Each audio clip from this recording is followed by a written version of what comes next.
Today we live in the age of instant information and instant gratification. Funny, that was exactly the complaint Socrates had about the written word.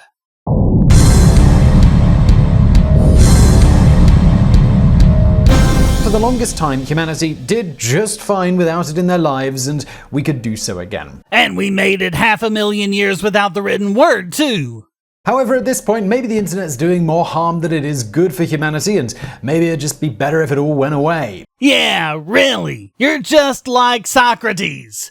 Which just goes to show you how different this channel is. Anyone else would call someone Socrates as a compliment. I just made it into an insult. You never would have seen someone do that without the internet, would you? Number 10. The internet can connect people, but it can also isolate you to the world close to you. You know, that's what they said in the 19th century about people who read novels. They also said it about magazines and newspapers, except with those, there actually was no social integration. Not only is your complaint not original, it actually applies less to the internet. I'm linking to an XKCD comic that goes into this. Randall Munroe gives sources to people complaining about this exact same effect due to everything from riding bicycles to magazines. The sources range from 1871 to 1915. They're the exact same complaints. And they weren't even the first. I wouldn't be at all surprised if the elders of Neolithic tribes said the same thing about the bow and arrow. And people have always been isolated. How many philosophers have said that we are all alone unto ourselves? How long has the phrase alone in a crowd been around? What you're talking about is nothing new. We may be more connected, but we're also more isolated at the same time. This is just another case of someone taking an idyllic view of the past and a misanthropic view of modern life. Number 9. The internet has almost all knowledge, but it lacks a filter to help you evaluate it. Yo, Simon, that's called life. Notice how Carl Sagan created the baloney detection kit way before social media? It's chapter 12 of his book, The Demon-Haunted World, which was published in 1995, years before social media. We were always able to get the vast majority of humanity's non-secret knowledge through libraries or other sources, which were never biased and full of misinformation in any way.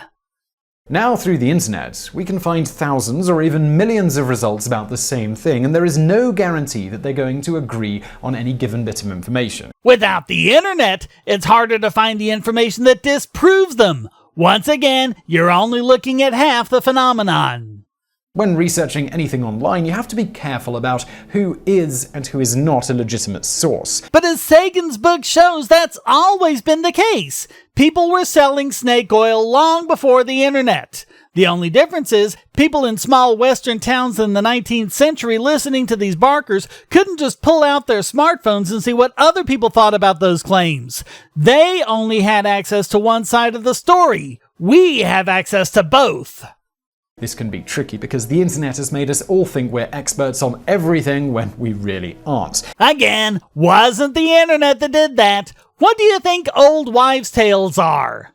Cracking knuckles leads to arthritis. Chocolate leads to acne. Toes pointing up means low blood sugar. Ice cream gives you nightmares. Don't swim on a full stomach or you'll get a cramp. Feed a cold, starve a fever. If your ears are burning, someone is talking about you. Reading in dim light, or later on sitting too close to the TV, damages your eyesight. More babies are born on a full moon. Gum stays in your stomach for years and never digests. White spots on your fingernails means you're a liar. All of these are myths that are completely false, yet were commonplace before the internet. And there are a lot of others too, including bogus and even dangerous medical advice. Number 8. Facebook has become so omnipresent that it is sui generis in terms of power. It has become so dominant and so powerful that its influence can practically be compared to that of many governments, and there is little in the way of real regulation to control how or why they do business the way that they do. And yet, very few members of Generation Z are on it. In fact, most people weren't on it until just a few years ago. A decade ago, people were making the same claim about MySpace. The wheel turns, and normalcy bias abides. It is already hard to quantify just how much it is changing the way we interact, and removing the internet entirely, it might be the only way that we can stop it.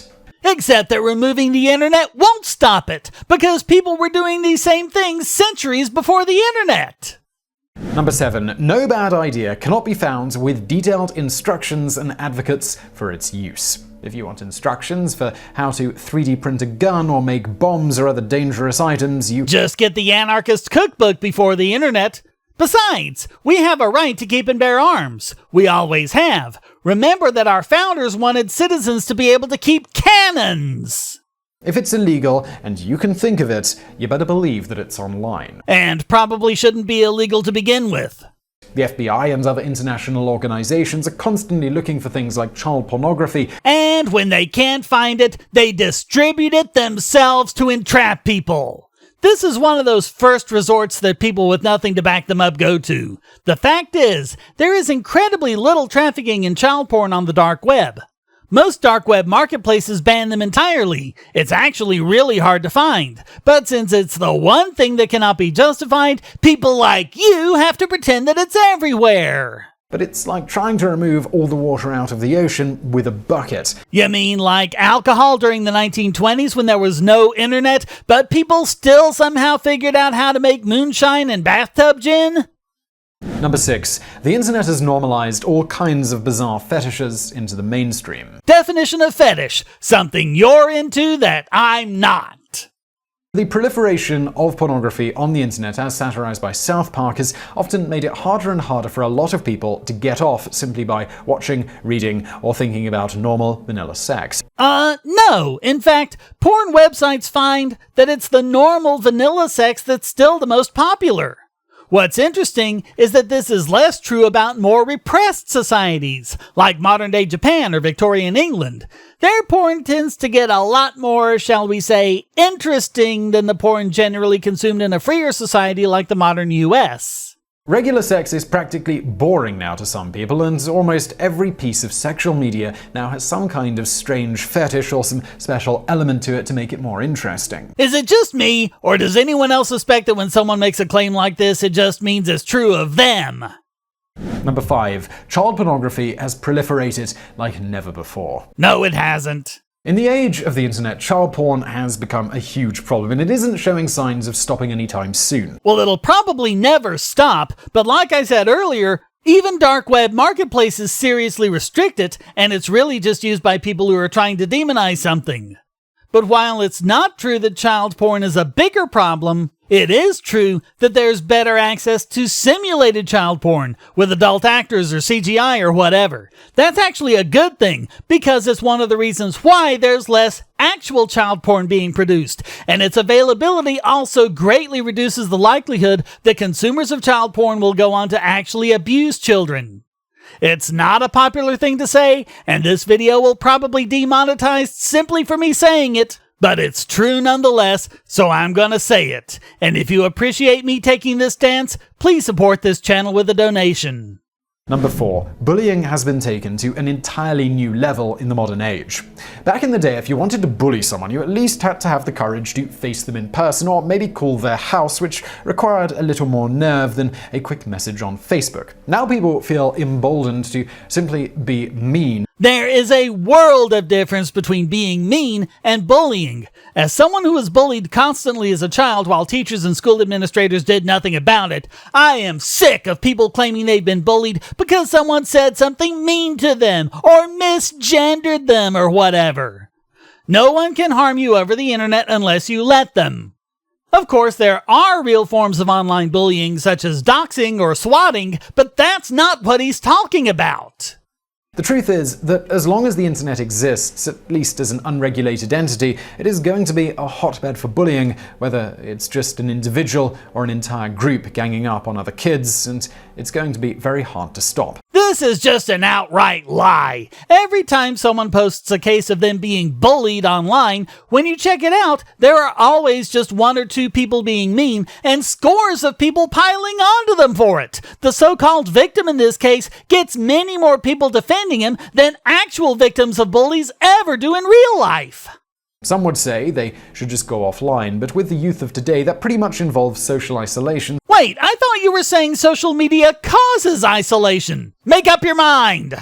Number 3. No matter how bad what you believe is, you will find friends online. Oh, give me a break. Do you honestly think the KKK was founded on a Facebook group? That the Nazis rose to power because of their YouTube posts? This sort of thing was happening long before the internet, as in throughout human history. Again, the difference is the internet makes it a lot easier to find the counter-arguments, usually just by looking at the comments. It also makes it a lot easier for people to form resistance to these groups.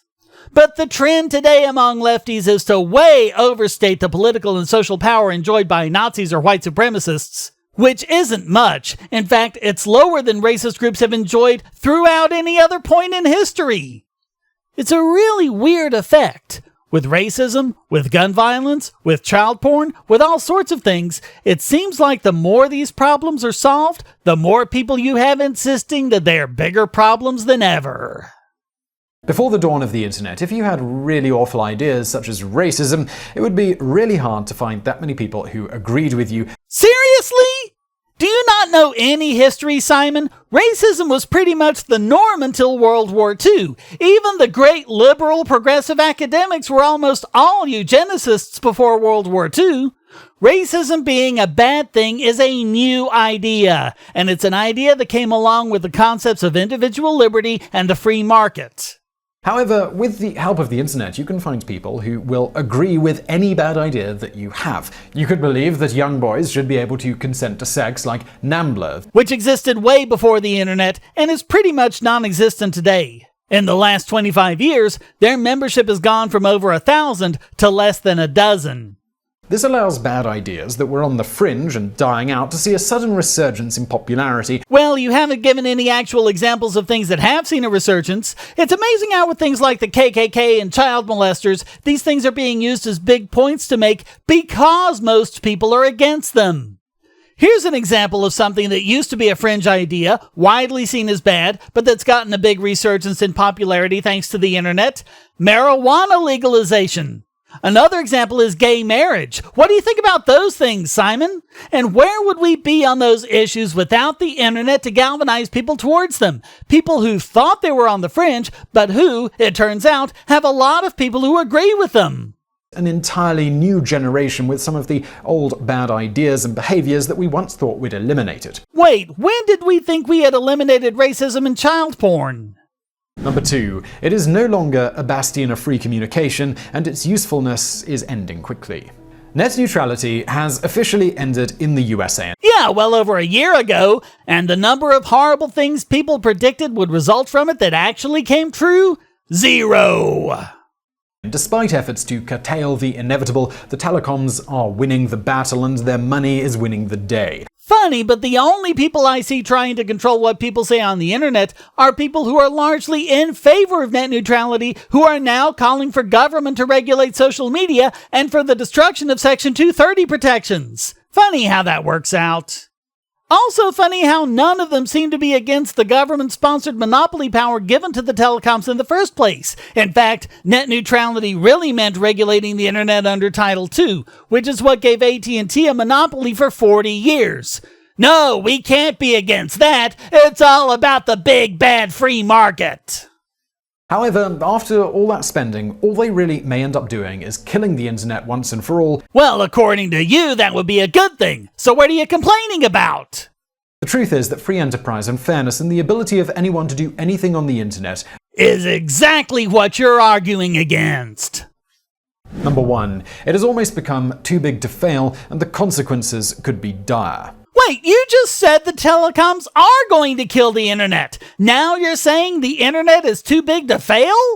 However, the good news is that we have lived without it before and we can live without it again. And if we could end our dependence on the internet, we could still be a technologically advanced civilization and have quick communication, but go back to perhaps a better and more thoughtful society. And if we get rid of the printed word, we'd still have advanced quick communications but go back to a more thoughtful society. Preach the Luddism, Socrates!